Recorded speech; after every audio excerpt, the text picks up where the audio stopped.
Hello and welcome to day 3 of the 2025 US Expats Financial Conference, sponsored by Expat Focus, the web's favorite destination for anyone moving or living abroad, and Wise, a leading provider of fast, low-cost international money transfer services and multi-currency accounts for individuals and businesses.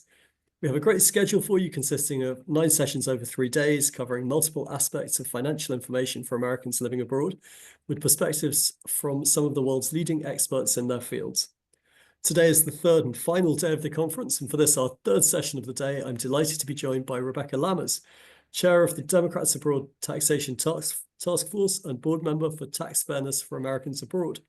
We'll be discussing what is the new residency-based taxation proposal and how would it benefit US expats. Before we start, please bear in mind that the information presented is for general educational purposes only. You should always seek your own personalized financial advice. Note also, while the conference is free to attend, if you'd like to leave a tip for the organizers, you can do so using the PayPal link I'll drop into the chat window at the foot of your screen. Rebecca will be answering your questions after the presentation, so please add them in the Q&A pop-up at the foot of your screen anytime, and we'll try to get through as many as we can, time permitting. So without further ado, over to you, Rebecca. Thanks, Hugo, and thanks for the invite to speak at this year's conference. Should I go ahead and share my slides? Yes. Okay. Can you see them? Is that good? Yes. Okay, great. So, yeah, good morning, good afternoon, and good evening, wherever you are in the world. My name is Rebecca Lammers. I'm the chair of the Democrats Abroad Taxation Task Force, and I lead on our tax advocacy work to pass residency-based taxation. I'm also a board member for Tax Fairness for Americans Abroad, so I'll talk more about that later. But I'm originally from Ohio, and I live in London. I've lived there for 18 years now. So it's my pleasure to be presenting this webinar and to be talking about this really exciting bill and proposal on the table here. So I also need to do my own disclaimer. Sorry. So here's the standard disclaimer slide, but I just want to emphasize that I am not a tax lawyer or accountant. This webinar does not constitute any kind of tax or financial advice of any kind, and Democrats Abroad takes no liability for any actions taken or not taken by participants in this event as a result of information obtained at this event or from a participant choosing to, or a preparer either from the IRS directory or based on something someone else said or did at this event. So no liability across the board, guys. Just want to be really, really clear on that. Okay, so I'm going to go straight into it. I'm going to first talk about how the bill came about before I go into more detail about the contents of the bill and what the change in law could be. So some background information. So in December last year, a bill called the Residence-Based Taxation for Americans Abroad Act was introduced in the House of Representatives by Congressman Darren LaHood, who is a Republican from Illinois. The reason that this bill was introduced was many, many years in the making, but most recently due to the combined advocacy efforts of groups like Democrats Abroad, Tax Fairness for Americans Abroad, and most of the American Abroad organizations. So just to take a little bit of a step back, the bill was introduced at the end of last year, the 118th Congress, and all the bills introduced last year, including this bill, have now died. It will need to be reintroduced in the new Congress this year in order for the bill to pass. And the intention is to reintroduce the bill with improvements. This is a common tactic that many members of Congress use, where they introduce a bill at the end of a Congress with the intention of putting it on the record to then reintroduce with improvements in the next Congress. So think of this bill as a draft. And the intention was to solicit public feedback in order to improve the bill for its reintroduction. So at the moment, congressional staff are looking for feedback on how to improve the bill and also to improve the policy to eliminate any kind of tax evasion loopholes. And this is something that Democrats Abroad has been working a lot on. And so I think I really want to emphasize, and I don't think I can emphasize this enough, that everything I'm going to talk about on this webinar in terms of the bill's contents is still subject to change as it's reintroduced and subsequently moves through the legislative process. So I just want to be like really, really clear on that up front right now.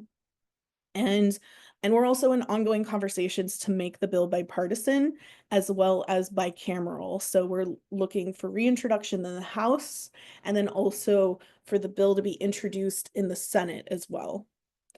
So I hope that's clear in terms of like what's happening.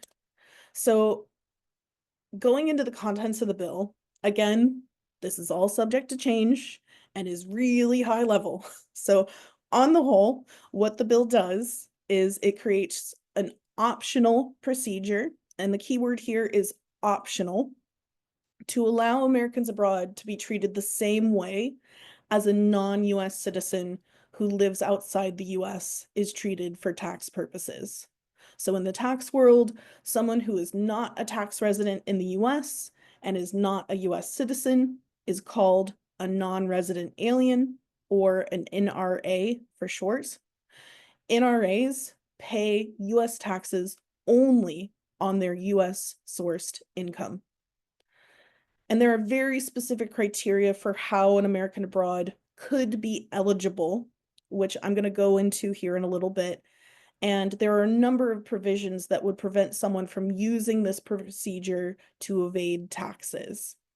And really, the overall goal is to create an optional procedure, again, optional, keyword optional, to address the main pain points Americans abroad experience regarding tax and financial access problems. So if you were to elect to do this procedure, you would be terminating your US tax residency and be treated the same as a non-resident alien, but you would still keep your US citizenship. Under the current US tax system, which is a citizenship-based tax system, we're all taxed by the US on all of our income sources, regardless of where we live in the world, however long we've lived abroad, and irrespective of if we have ever even resided in the United States. And the only way to terminate US tax residency right now is to renounce your US citizenship. However, this is not ideal because not everyone wants to give up their US citizenship, right? Many people feel like they're having to choose between being able to maintain a normal financial life and keeping their US citizenship. And no other nation in the world has this type of tax system where people are renouncing due to taxes. And so this is a potential new option that would address this problem. Now, keep in mind that high net worth individuals would be subject to a departure tax on assets with unrealized gains, and anyone that would elect to complete this procedure would receive a certificate of non-residency, which would be a piece of paper that would prove that you are no longer a US tax resident. So in theory, you would be able to walk into your local bank in your country of residence, show them the certificate, say that you are no longer a US tax resident, and then they would, in theory, accept you as a customer. At least that's the intention. And then if you were ever to return to live in the US, you would resume US tax residency and be taxed as any other US tax resident or resident of the US on their worldwide income.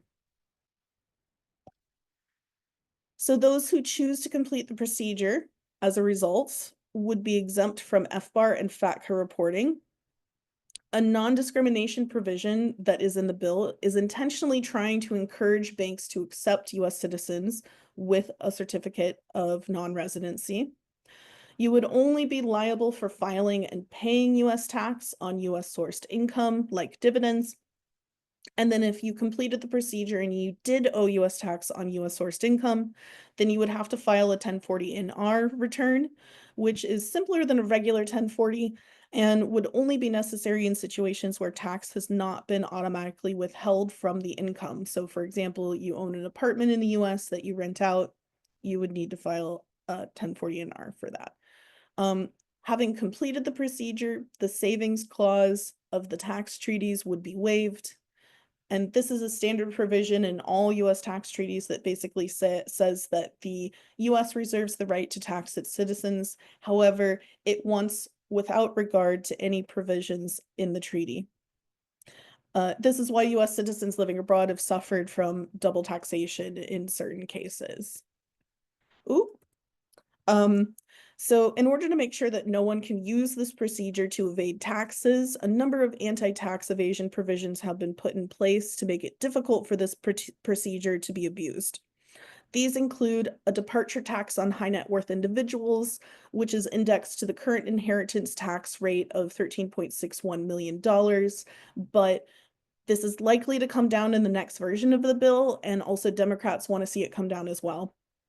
You must certify that you are tax compliant, which means you need to be up to date on your US tax returns for the last 5 years. And all US sourced income will still be subject to US tax and withholding. FATCA remains in place if you do not elect to complete the procedure. You absolutely must establish and maintain residency in another country to qualify for the procedure, which means that digital nomads aren't eligible for this since they don't have a tax residency in another country. And then there's the clawback for those who reestablish residency in the US in less than 4 years from the time you do the election. So you can't flip-flop back and forth between being a US tax resident and being a non-resident. So those are the things that would change. So what wouldn't change? The first thing is your US citizenship wouldn't change. You would still be a US citizen.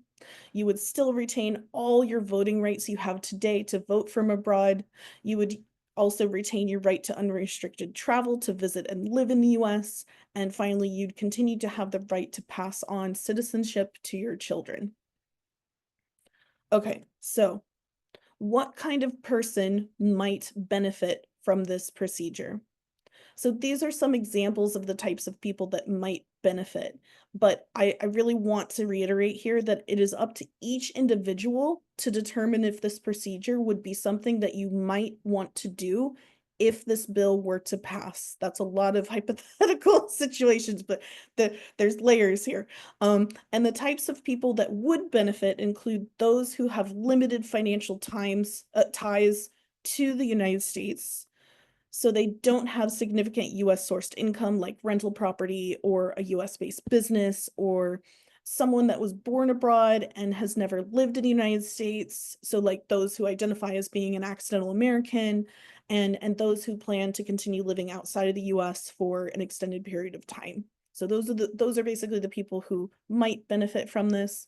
Who are the people that would potentially not benefit? Someone that might not benefit could be someone that is living abroad on a short-term basis, like someone that goes abroad for a 2-year work assignment and then plans to go back to live in the US. Someone who has significant US sourced income where a local tax credit would not offset the US taxes. For example, someone living in a country with a low dividend tax. Someone who may benefit from a preferential tax treaty between their country of residence and the US, such as retirees in France who have most of their retirement income in the US, and those who do not have tax residency established in another country, such as like a digital nomad. The digital nomads would not qualify for the procedure anyway. So just hopefully that kind of helps. And then we have what we've been referring to as the grandfather provisions. So certain individuals, if the bill were to pass, would be automatically deemed a non-resident if they meet this criteria. So they need to be a current American abroad who has lived overseas for at least 3 of the last 5 years and can certify tax compliance, would be exempt from the departure tax regardless of their wealth level. Those who have continuously resided abroad since the age of 25 or since the enactment of FATCA in 2010 would be exempt from the departure tax regardless of wealth level and past compliance status. And US citizen babies born abroad in the future will be born as non-residents and will be issued a certificate of non-residency at birth. The specific procedures and applicability of the $100 fee would be clarified in future regulations. But with these grandfathering provisions, as it were, are intended to recognize the problems Americans abroad have faced and suffered from in the past. So these specific provisions are in place for those who have potentially suffered in the past. Okay, so some frequently asked questions. So as I previously mentioned, there is no change to voting rights in this bill. Will I be able to save or invest in my country of residence? In the bill, an individual who makes an RBT election would not be subject to any US reporting or tax on their non-US income. An individual who makes the election would be able to go to a local bank and show the certificate of non-residence to be eligible to open an account. So for example, one can invest in a Canadian tax-free savings account or TFSA if you're a resident in Canada, or an individual savings account or an ISA if you're a UK resident. Right now, those accounts are subject to US tax, but if you were to elect RBT, you would no longer be subject to US tax and information reporting on these non-US savings or investment accounts. So would I be subject to US capital gains on the sale of a home? Under the bill, an individual who makes an RBT election would not have to file a 1040 and therefore would not be subject to US capital gains on the sale of their non-US home. And then how does the bill impact on investing in PFICs? So under the bill, an individual who makes an RBT election would not have to file a 1040 and therefore would not be subject to PFIC reporting or tax. And then will I still have to pay tax on US-based income, including investments made in the US, like stocks or shares? So basically, you would be taxed in the same way that non-resident aliens are currently taxed on US-based stocks. So the way this usually works is capital gains are taxed by your country of residence. Dividends are taxed so that first the tax is withheld by the US and then taxed by your country of residence. The withheld US tax is credited against your local tax. This is somewhat opposite to what we have now, where local tax in your country of residence is paid first. Yeah, so also, frequent question on Social Security: how does the bill impact Social Security payments? So taxpayers who elect RBT would be taxed as non-resident aliens, benefiting from any applicable provisions of the tax treaty between the US and their country of residence. So those are the most frequently things that at least I've been asked. And so I hope that kind of helps clarify. And I'm seeing lots of questions pop up in the chat and such, and I'm hoping we can knock out half of those just by going through those frequently asked questions now.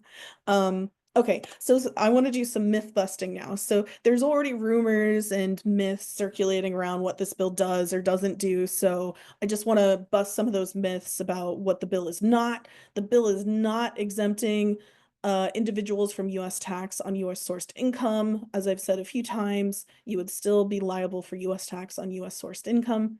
Americans abroad will still owe US tax on US sourced income, and this aligns the US tax code with the rest of the world by creating a residency-based taxation option for Americans abroad. The bill does not create a tax giveaway for the rich. There are tight, what are referred to as guardrails on the bill to prevent any kind of tax loopholes or tax evasion, sometimes tax leakage. Inside the United States and within Congress, lawmakers are rightfully concerned about people leaving the country to evade taxes, which does happen. But what this does is it makes changes in residency an unattractive way to avoid taxes. And then the bill is not the result of Trump's pledge to end double taxation for Americans abroad. The policy development for this bill has been in the works for a number of years, and it builds on years of research. There is no way that anyone would have been able to develop a policy of this level of detail in only a few months. And some of you may remember that Democrats abroad Taxation Task Force last year, around this time, we actually hosted a webinar talking about elective residency-based taxation. So this is something that's been under development for a very long time. Also, the bill is not the RBT bill that was introduced in 2018. That was a different bill by a different congressman. This is a totally brand new and totally different RBT bill. This bill does not change the estate tax. The worldwide estate of electing individuals would continue to be taxable, subject to an exclusion amount of $13.61 million. So that's what the bill is not. What is the bill? It actually helps the majority of low and middle income Americans abroad to not have to pay high tax prep costs to prove they owe no US tax when they're already paying a higher tax in their country of residence. And I continue to cite the government's own statistics back to them. So in 2022, the IRS filing statistics said that 58% of tax returns filed from abroad owed no US tax. Most people who file from abroad don't owe any US tax. The only people benefiting from the current system is the tax prep lobby, basically. And then finally, the bill does help Americans abroad save for their future. The intention here is to help enable Americans abroad to be able to open bank, retirement, and investment accounts in their country of residence. Okay, so I've talked a lot about what the bill is. There's been a lot of development going on in the background, so I wanted to kind of highlight what are the potential changes that could be on the board for reintroduction in this Congress. So we do anticipate the exit tax threshold will come down, but we don't know what that level is going to be yet. Like I mentioned before, it's currently 13 million, which is the same as the inheritance tax rate, but they picked that number just to put a marker down. The goal for the bill is to make it revenue neutral. So that means that the bill pays for itself. So it doesn't cost the government anything, but at the same time, it doesn't make the government any money either. And at the moment, just some background information on how things work. There's a group within the government, a nonpartisan group of government employees called the Joint Committee on Taxation.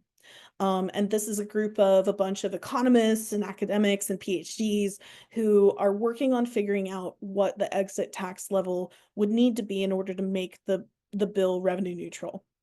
And so no one knows what that number is yet. No one. But that is potentially one of the areas we anticipate change on. Additionally, it might be the case where I've talked about already where FBAR and FATCA are removed. And this would mean that the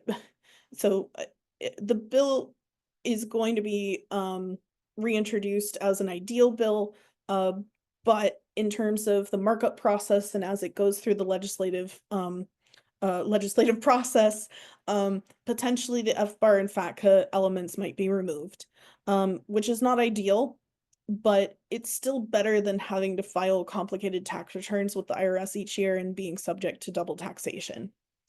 One of the other areas that could potentially change are the grandfathering provisions. That could also potentially be removed as well, which would mean that the exceptions would be removed and everyone would have to complete the procedure and come into compliance, regardless of how long they've lived abroad or even if they've never lived in the US. But honestly, I don't know. Nobody knows right now. We'll have to see what happens. The goal is to keep the grandfathering provisions in and also to exclude anyone from filing the FBAR and FATCA forms. But we're working on the details right now, which leads me to some additional updates that I wanted to share. So I was just in DC, like I literally flew from DC yesterday and I've been there for over a week and there's a lot more momentum behind fixing the plethora of American abroad tax issues now more than ever.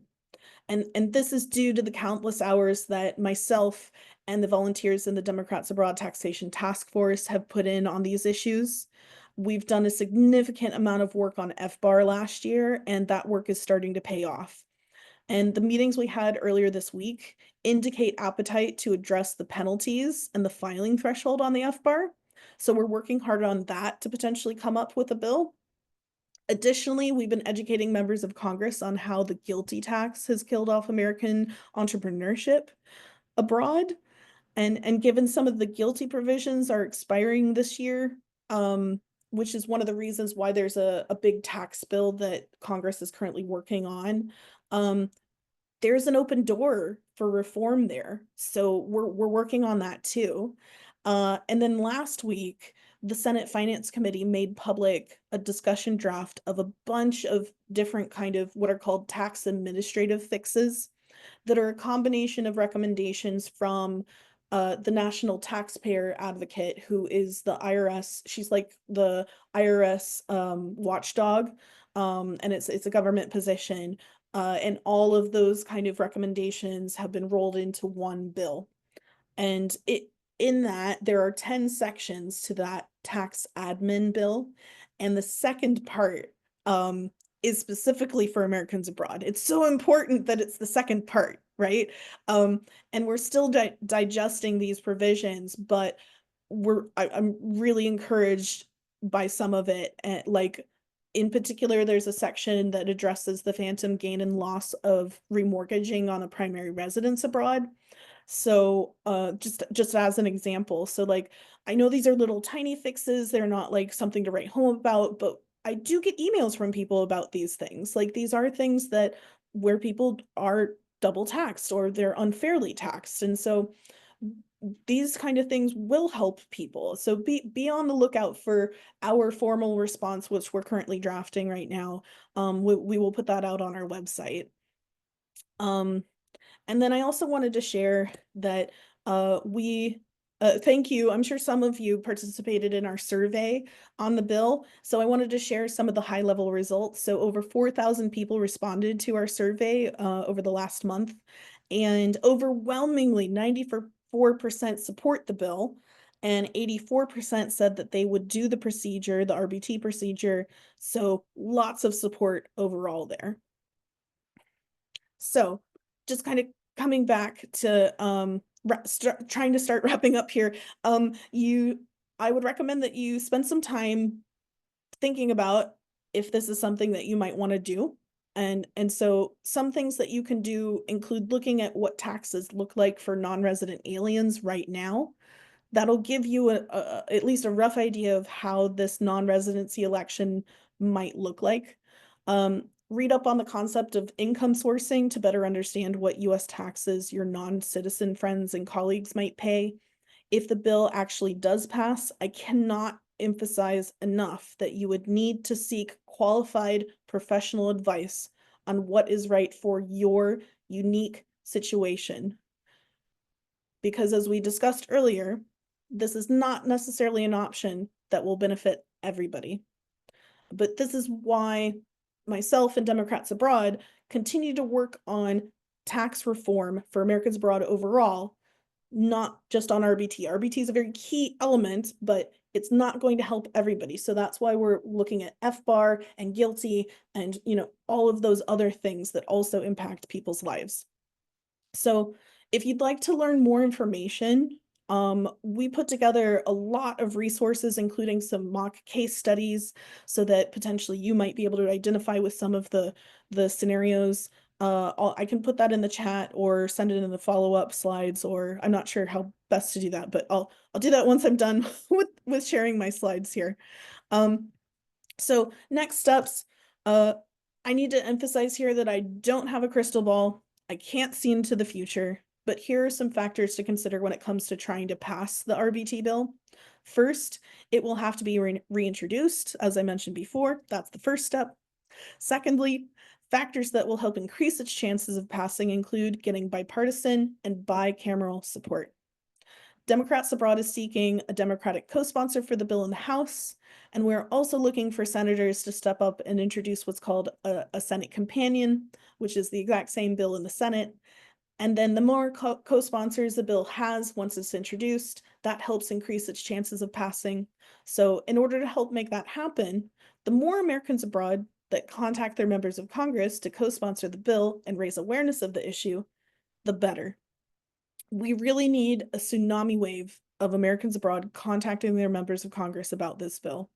And some of you may be aware that like the windfall elimination provision repeal bill passed at the end of last Congress. And that was a result of decades of grassroots advocacy with hundreds of thousands of people contacting all members of Congress about it.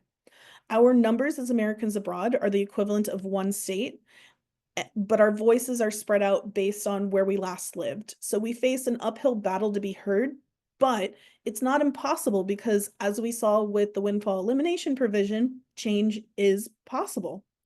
Strategically, we have a big advantage this year. I think it's important to also clarify that this Congress, last year's Congress was one of the most ineffective Congresses in history, with very few bills passing due to all of the drama that you've probably seen in the news. And this year already has been no different. We've seen all of the chaos going on in only just 2 weeks. That said, Congress has to pass a tax bill this year. And there are a number of tax provisions that are expiring, so that's why a tax bill has to pass this year.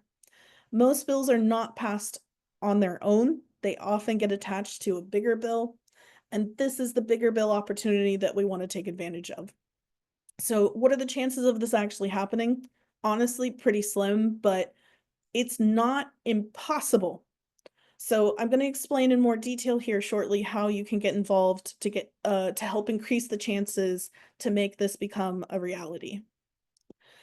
So this is where I want to tell you a little bit more about Tax Fairness for Americans Abroad, which is a new group that formed to pass residency-based taxation. So I'm on the board, and through its efforts of fundraising $100,000 last year, they were able to use the money to hire a lobbyist who then helped get the residency-based tax bill introduced.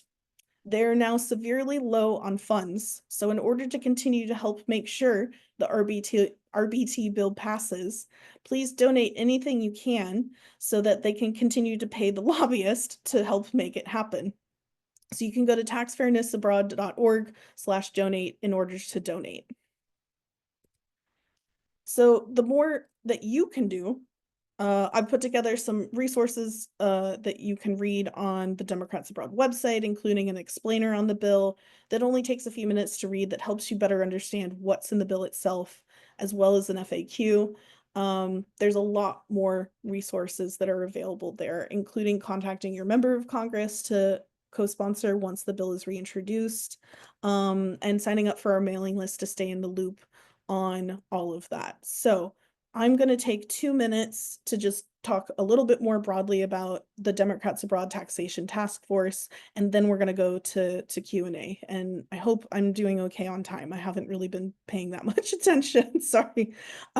So just on a high level, Democrats Abroad advocates for a switch to residency-based taxation, relief for Americans abroad from FATCA, exempting American business owners living abroad from the GILTI and transition tax.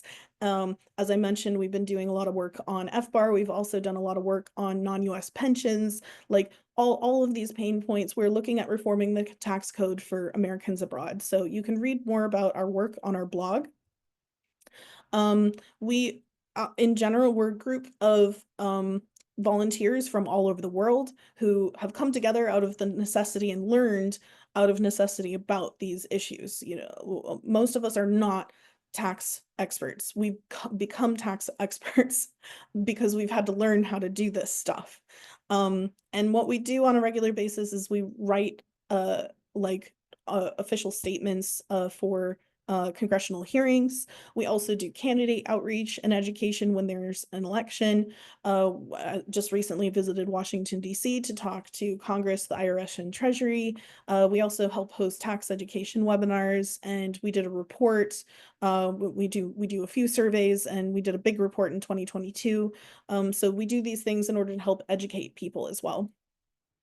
Here's the link to the report. I do really strongly recommend it if you haven't read it. Most people who tell me that they read it, they feel a lot less alone in their tax struggles and problems that they face as an American abroad. I also wanted to take a minute to tell you guys about our upcoming tax webinar series.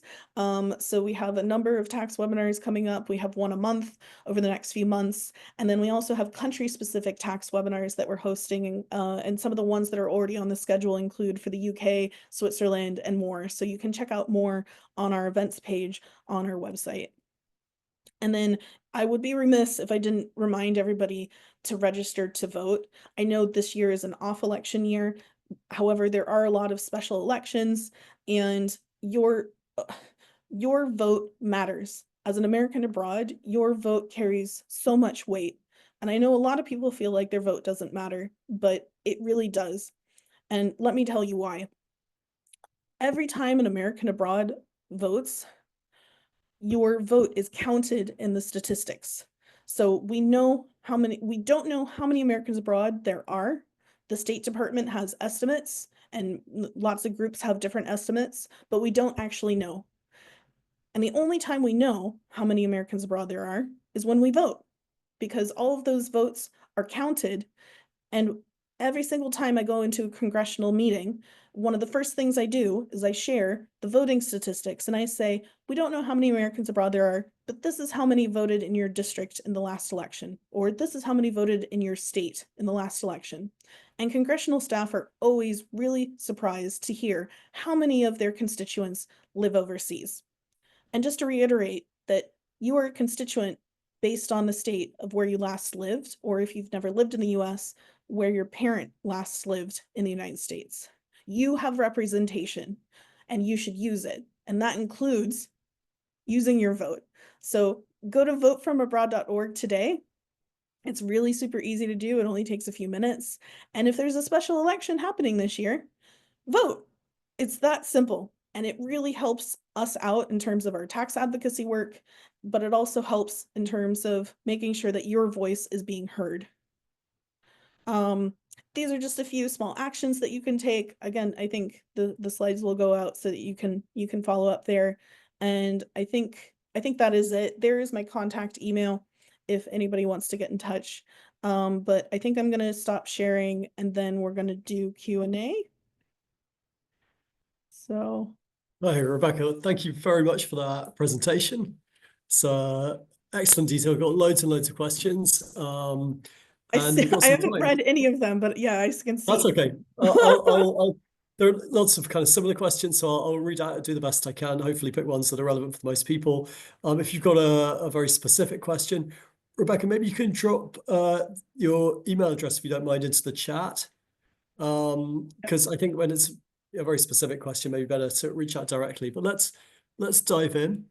So somebody says there are a few questions about when you opt in, is it permanent? Is it timed? How often do you have to opt in?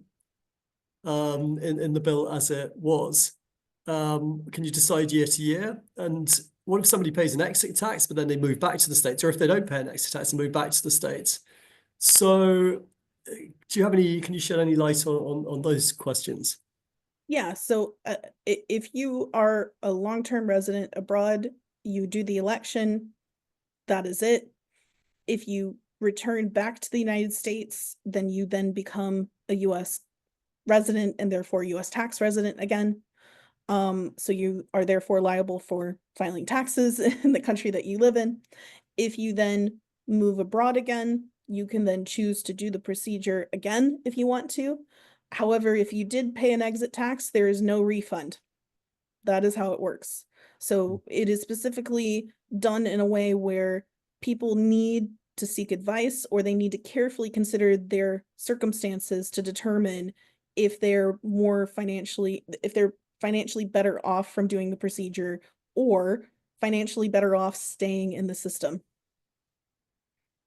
Thank you. There are a couple of questions about if for somebody who made that election, does it affect their ability to have bank accounts in the US and other financial accounts, I guess, IRAs and so on, once you've elected to say you're a resident abroad? So the bill hasn't passed, so this is all really highly theoretical. Nothing has actually happened, but I'm very well aware of the US banking access issues that Americans abroad experience. This bill does not change that problem. That will continue. I mean, we had some meetings this week where we talked about and we raised awareness of the US bank account access problems that Americans abroad experience. That is a separate issue. This bill will not change that. Thanks. So as I understood it, somebody who makes the election will still pay US tax on US sourced income. Can they then claim foreign earned income exclusion, foreign tax credit on that income? You would not be filing a So you 1040. wouldn't be filing a return at all. So yeah, you just Therefore, pay. you would not be eligible for the foreign tax credit or the foreign earned income exclusion. So you'd potentially be double taxed essentially because you wouldn't be able to, I guess, or potentially you could claim tax credit in your country of residence if you were in a country where you were taxed on your worldwide income and you were taxed by the US on your US sourced income. Right. So in that You case, claim a credit the other way around, maybe.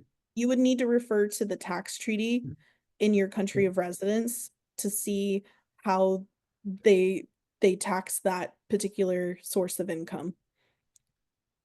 Thanks. You spoke about PFIC issues, so that would, in a sense, go away for people who had made the election. Right. Um, so somebody says, how does this benefit someone who has social security and a US annuity and is permanently living abroad? So I did have a slide on that. It would not change how people receive their eligibility and how they would receive Social Security. Um, However, the tax on the Social Security potentially could change depending on what's in the tax treaty for your country of residence. Thanks. Yeah, so I think there are 2 or 3 questions on Social Security there. On US capital gains on property sold outside the US, it wouldn't be retroactive. No, it wouldn't be retroactive in any sense, would it? The election. Sorry, say that So again. I think somebody mentions about US on capital gains taxes, but I think it applies to any tax. It wouldn't be retroactive. If you make the election, it would start from the time you made the election. You wouldn't say, actually, I moved abroad 20 years ago or 5 years ago, and therefore I shouldn't have been taxed in that time. It would start when you make No, the it's not election. retroactive. No. Yeah, It would start from the either the time that the bill passed, if you qualify for the grandfathering provisions, or from the time that you make the election. yeah. So, and you mentioned tax treaties. So they wouldn't be affected. No, No, no so all changes of to the tax treaties. yeah. So there are some tax treaties that I think the UK, France, a handful of other countries with provisions to avoid double taxation on pension income, and so those would remain. Okay, so can you go into more depth on the exit tax on unrealized capital gains?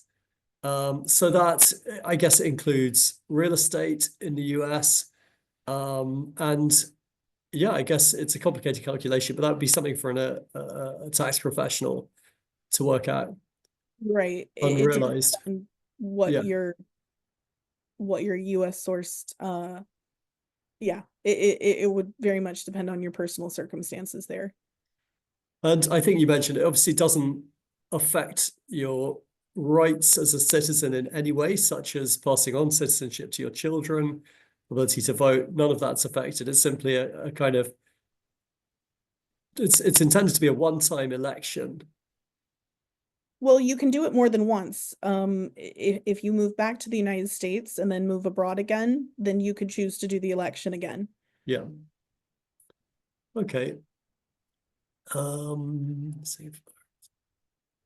I can't imagine that many people would be doing it multiple times though. Yeah. Because potentially people who move abroad, or know that they're moving abroad temporarily would not want to do this.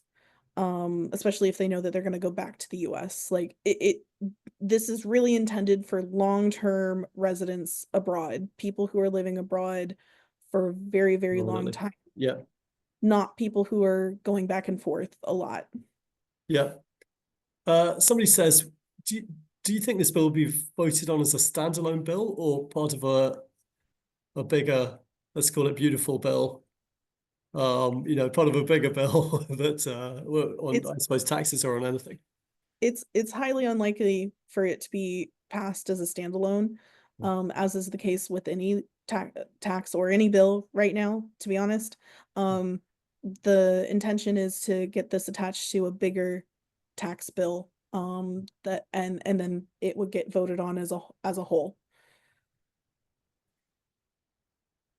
Okay. And back to FBAR and FATCA.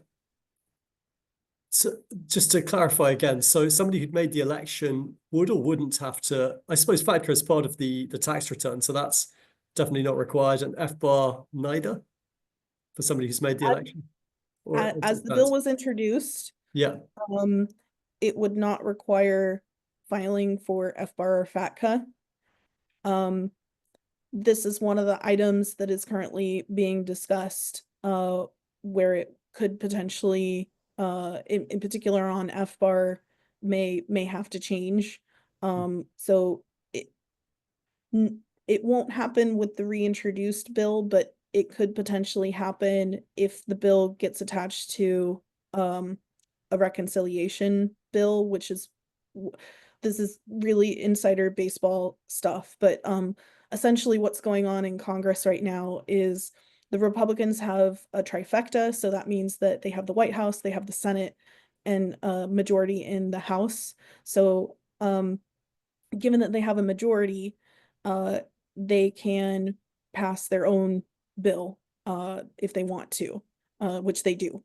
Um, and but in order to pass a tax bill in the Senate, um, normally you need 60 out of 100 votes to vote for it. But it is how many they have 56. I think it's the majority in the Senate is 56 or 57. I forget. It's one of the anyway, they don't have 60. So they're using another strategy that's called reconciliation. So there are a lot of rules and restrictions in terms of what you can and can't do on a reconciliation bill. But one of the rules is that it has to score. So basically that means it either has to it has to either make or save. It can't be revenue neutral for the government.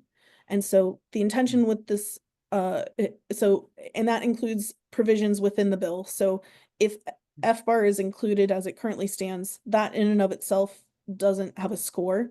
So it would have to come out if it were to get attached to the bigger reconciliation package. So that's one of the potential disadvantages of passing through reconciliation. Yeah. And like one of the other disadvantages of passing through reconciliation is that all of the provisions are temporary, so they can, I think it's, don't quote me on this, but I think it's up to 10 years.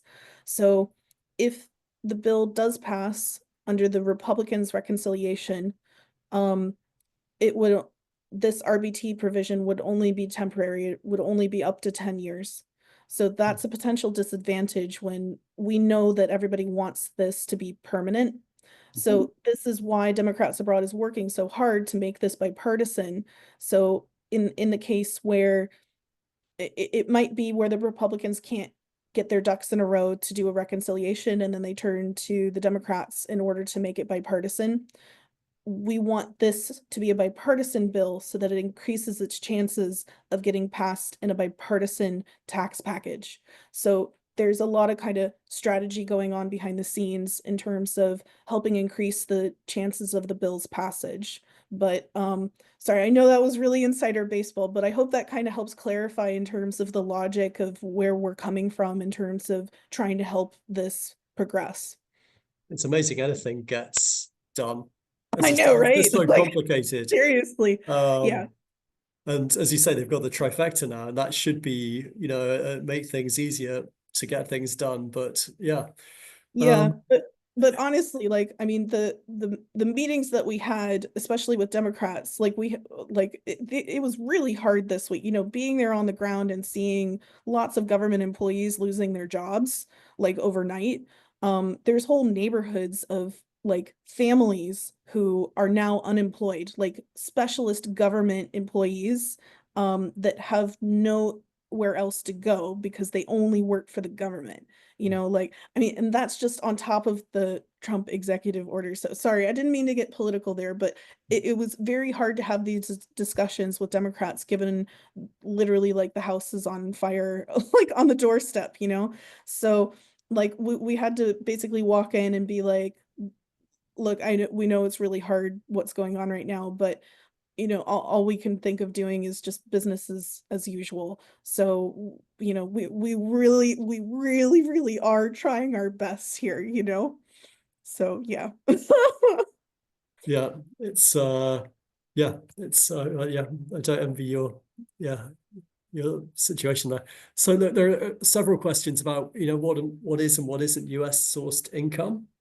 I don't know if you'd like to try and answer those. I guess a lot of US retirement income, most Social Security, pension income, annuities. I guess if it's in the US, it's Yep. US sourced income. If it's in the US, it's US income, if you own a property and you rent it out, that's US sourced income. If you have US stocks, that's US, and you sell them. Yeah, anything US is US sourced income, basically. Um, so there are some more good ones I was just looking at. Um, yeah, who would, what kind of professional would give non-partial advice? But I guess I think all CPAs, I think there's an amount of suspicion that they have vested interests in keeping clients, but I think within the law they have to give impartial advice or in that way. So I guess there are lots of good, I think, expat tax CPAs. There are. I would really I've written blog posts on this, and basically like one of the main things I do recommend people do is check the professional's credentials so that you understand and know exactly what kind of advice they are regulated to be able to give. I think one of the biggest mistakes people make is that they get tax advice from a financial advisor who is not a tax advisor, you know? um or vice versa, like they're getting investment advice from a tax advisor. Like, it doesn't, I know it gets really complicated really quickly, but like it, and it's I think people can get confused with taxes and finances, but they are different things. you know so just be sure to check the credentials of anybody that you're speaking to, is my main pointer there.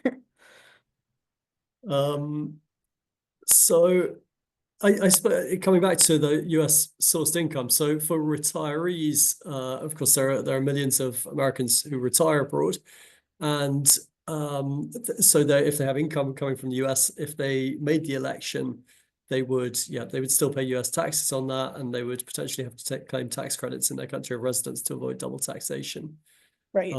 which wouldn't be too dissimilar. I mean, if your main source of income is in the US anyway, it's kind of a similar situation. Yeah, and this is where it gets down to personal circumstances, Yeah. right? Like you need to like, do the calculations on both sides. Like, do you want to, like, what does it look like under RBT and what does it look like under the current situation, and run the numbers and then see, is it which one works best for you. I think the main thing here is that this creates an option for people so that they don't feel like their only option is to renounce their US citizenship. Like that's not something that anybody they should not be having to face, choosing between keeping their US citizenship and maintaining tax compliance. Like that's just crazy. So it Yeah. just creates an option for people. Somebody else, would the new bill number be the same or would it change? The bill number will change because it's a new Congress. Um, could you explain a little bit more about the grandfathering provision? I mean, I went through it before, but basically it's for anybody who is currently living abroad or has lived abroad for 3 out of the last 5 years would automatically be deemed a non-resident. So the only thing that you would have to do is like pay the $100 to get your certificate of non-residency. Um, you wouldn't have to like do catch up and file the last few years of you wouldn't have to be you wouldn't be subject to the exit tax as it currently stands. But again, potentially these things might change with the reintroduced bill. We don't know yet. Right. So just to recap, lots of questions about whether the bill would affect having a bank account in the US. It won't. And about PFIX, there are lots of people asking about PFIX, but if you made the election, you wouldn't have to file a US tax return, and so PFIX wouldn't be an issue anymore, Right. because that's normally part of your US tax return. I think we've got time for one more. So yeah, just lots more about US banks and brokerage accounts, but that situation wouldn't change. Yeah, how about the time scale? Is there a sort of likely or potential time scale at this stage? Or we spoke a little bit about this earlier, but yeah. If you follow the news, like you'll see a lot of like, oh, the whole Trump wants one big beautiful bill, and like that's the intention on the House side right now. But then I met with the Senate side yesterday, and I think they were a little bit more realistic in terms of like nobody knows how or when any of this is going to move. So, um, if anybody says they know right now, they don't know. Nobody knows, not even the Republicans, not even Trump. No, nobody knows. They're still figuring it out. So I would say I would not be surprised if they're voting on a bill on December 31st this year. Whether RBT will be in that, I don't know. But we're gonna try.